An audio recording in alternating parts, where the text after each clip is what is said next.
Olá pessoal, sou o professor César, professor especialista em filosofia. Vou estar com vocês com esse maravilhoso componente curricular. A filosofia é o amor ao conhecimento e nós estamos trabalhando conteúdos de primeira série. Estamos na nossa terceira aula e hoje o nosso objeto de conhecimento é a função do mito na Grécia Antiga. Então, para vocês terem uma ideia, é claro que existem culturas diferentes, como os egípcios, né?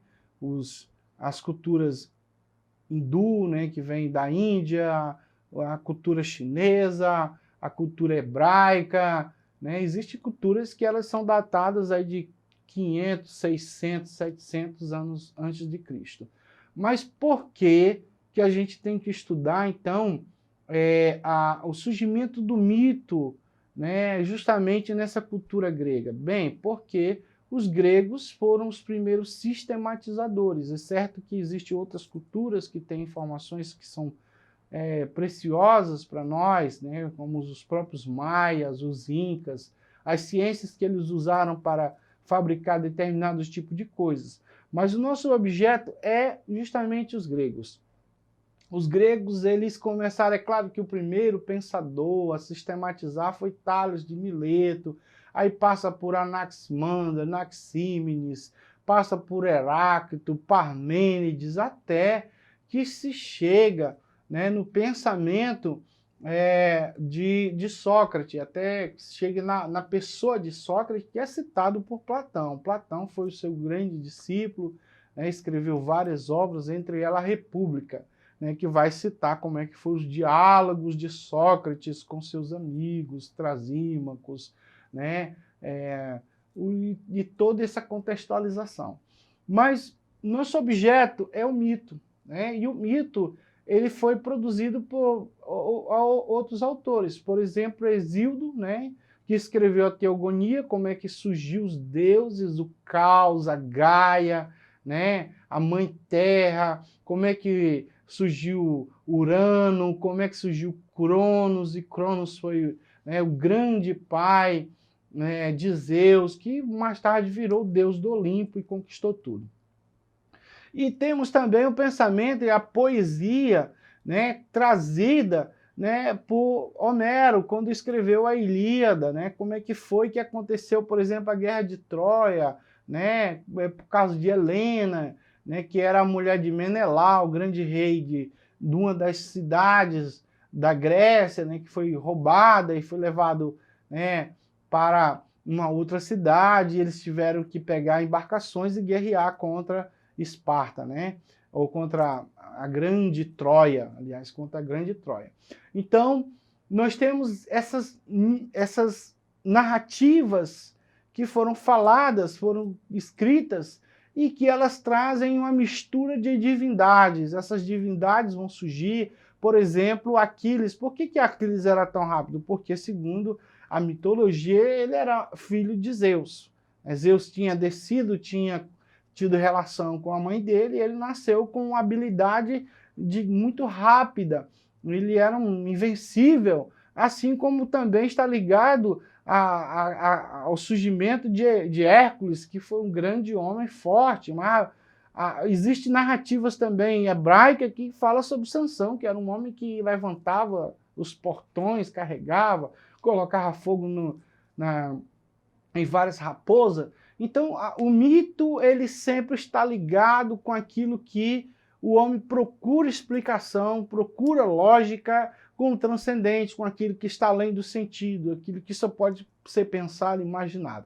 Então vamos para o nosso primeiro texto, a origem e a função do mito. Tá? Vai estar aí no slide, você vai nos acompanhar. Então, o mito surge a partir da necessidade de explicação sobre a origem e a forma das coisas, sua função e finalidade e os poderes do divino sobre a natureza e o homem. Ele vem em forma de narrativa, criada por um narrador que possui credibilidade diante da sociedade, né? O narrador que constrói o esquema do mito, porém, ele só nasce e só se consolida a partir da aceitação coletiva, Ou seja, o mito só existe quando ele cai no senso comum, né? E a quem dá vida ao mito, né? Então é o povo que vai aceitar a narrativa, né? Vai aceitar o poeta como sendo algo inspirado pela divindade, e o povão vai aceitar. E essa credibilidade é altamente cultural, né? A pessoa aceita, né? Aquilo que é imposto a ela, é colocado pelo cidadão, e a própria pessoa não ter conhecimento e profundidade. O homem não é dotado da eternidade, então ele vai aceitar aquilo que é lógico que ele aceite, né? Então, vamos aí voltar para o nosso banner, está em azul, o mito do grego é mitos. É uma narrativa fantástica que possui o objetivo de explicar a origem de tudo aquilo que existe e é considerado importante para um determinado povo. Então hoje a gente pode ver as pessoas fazendo alusão, por exemplo, a um determinado líder, né, político a respeito de mito, e aí a pessoa cria aquela imagem de que seja negativo, de que o mito é mentiroso. Não é. O mito é um elemento importante de um povo. É aquilo que as pessoas acreditam, que seja verdade, que seja fantasioso, né, que possui o objetivo de explicar algo que seja ilógico. Então é uma narrativa, é composto pelo narrador. Quem fala a respeito de um mito, né, escreve e ele tem credibilidade. Tudo bem? Então vamos prosseguir no nosso banner. O mito possui 3 funções principais, né? Ele procura explicar, né? Então ele explica o quê? O presente. Explica por algumas ações que acontecem no passado, cujos efeitos já foram apagados pelo tempo, como por exemplo, uma constelação onde existe o porquê.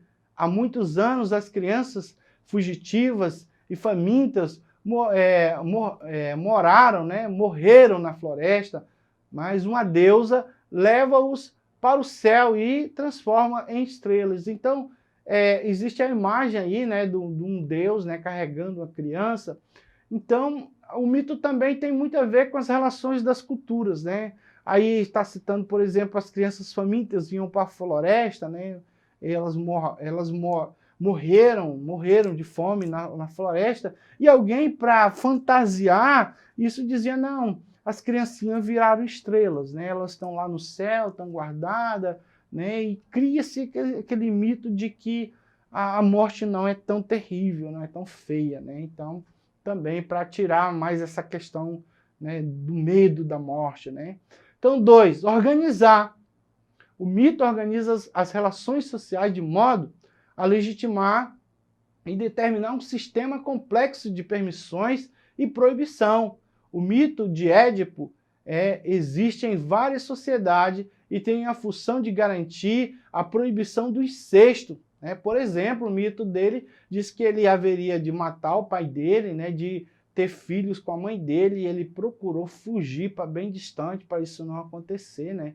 Procuraram isolar ele desde criança, e aí ele vem, né, não conhecendo a mãe dele, não conhecendo o pai dele, acaba matando o pai dele na floresta, casa com a mãe dele, que era a rainha, tem filhos com ela, e aí a mitologia diz que ele procurou fugir daquela realidade, mas não conseguiu. Então, os mitos também falam, né, de proibição. Hoje a sociedade, ela aceita essa mitologia, as pessoas não procuram ter relação com o pai, nem com a mãe, nem com os filhos, por conta desse episódio aí, né, do mito de Édipo, tá bom? Então, compensar, o mito conta algo que aconteceu e não é mais possível de acontecer, mas que serve tanto para compensar os humanos por alguma perda, né?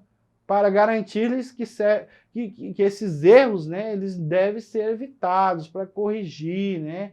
Então, nós temos aí vários exemplos, né, que são citados nessas mitologias, né? A própria volta do rei de Esparta tentando voltar, né? E aí sendo impedido por Poseidon, e isso é um grande exemplo, né? Então vamos prosseguir, tá? O 3, pensamento mítico envolve, né, o relacionamento de elementos diversos. Então, no nosso bannerzinho aí, você está acompanhando o pensamento mítico, ele organiza a realidade, dando sentido metafórico às coisas, aos fatos. Em terceiro plano, ele cria relações entre os seres humanos e a natureza, mantendo vínculos, né, secretos que necessitam, né, ser desvendados. O mito nos ajuda a acomodar ao meio que vivemos.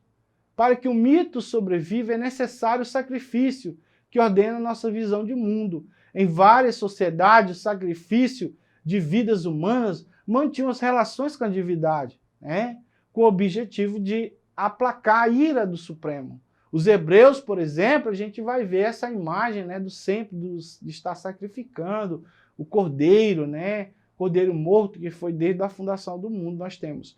Então, no quarto item, nós temos alguns mitos, né, aí, que são citados, alguns, né, o mito grego da criação do mundo, que é a criação citado por Hesíodo, né, que é a teogonia, como é que criou o caos, a Gaia, a relação da Gaia com Uranus. Uranus fez o Crono veio ser o pai de Zeus, então tem aí a citação, né, da criação do mundo, o nascimento dos 12 titãs, o mito do Cronos, Deus que devora os seus filhos, né, a guerra dos titãs, o mito de Pandora, que abriu a caixa e liberou toda a maldade na humanidade, o mito de Prometeu, Apolo luta com o Piton e a fundação do oráculo de Delfo, Afrodite, né, grande deusa, né, que nasce a partir do sêmen, né, de Cronos, que cai no mar e começa a criar escumas, e ela nasce dessa germinação, porque é um deus, né, que cria tudo. Então,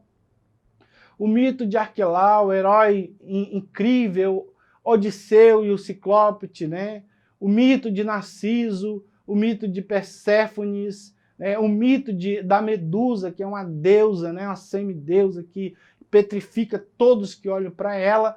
Então, o mito do Minotauro, né, que vivia lá nos labirintos, né, do grande rei Midas, né? O mito de Ícaro, que voou com as asas, né, de cera e foi corrompido e caiu e morreu. Então, essa mitologia sempre, nós estamos vendo elas voltando para a nossa sociedade em forma de filmes, né? Próprios filmes da Marvel agora tá retornando. A Diana, a deusa de Temícera, né, que é a grande Atenas, né, a filha do grande Zeus, que nasce aí da cabeça de Zeus. Então vamos para o nosso exercitando, pessoal, legal, nossa aula, né? O mito é uma narrativa e é um discurso, uma fala, é uma forma das sociedades espalharem suas contradições, imprimirem seus paradoxos, dúvidas, inquietações. Pode ser visto como uma possibilidade de se refletir sobre a existência, o cosmos, as situações de estar no mundo ou as relações sociais, né? Mediante essa definição geral de mito, é correto afirmar que as sociedades com conhecimento científico, sociológico e filosófico completamente constituído não possuem mito, pois elimina as dúvidas e os paradoxos. Não sei, toda sociedade tem mito, talvez não seja essa, né? B. Platão, um dos filósofos mais estudados, influenciadores do pensamento ocidental, não recorreria aos mitos, não. Ele cita, né, na sua obra, né, a República, o mito da caverna. Então, já vamos desconsiderar. Alguns mitos oferecem modelo de vida e podem servir como referência para a vida de muitas pessoas, mesmo no século XXI. Tá, essa daí é a nossa questão realmente, ela é a nossa questão certa. Tá bom, gente? Então, o professor César vai ficar por aqui. Acesse a plataforma Edu, que tenha conhecimento de todo o material que está lá disponível, e também lá no YouTube, webaula.ed.ce. Muito obrigado e tchau.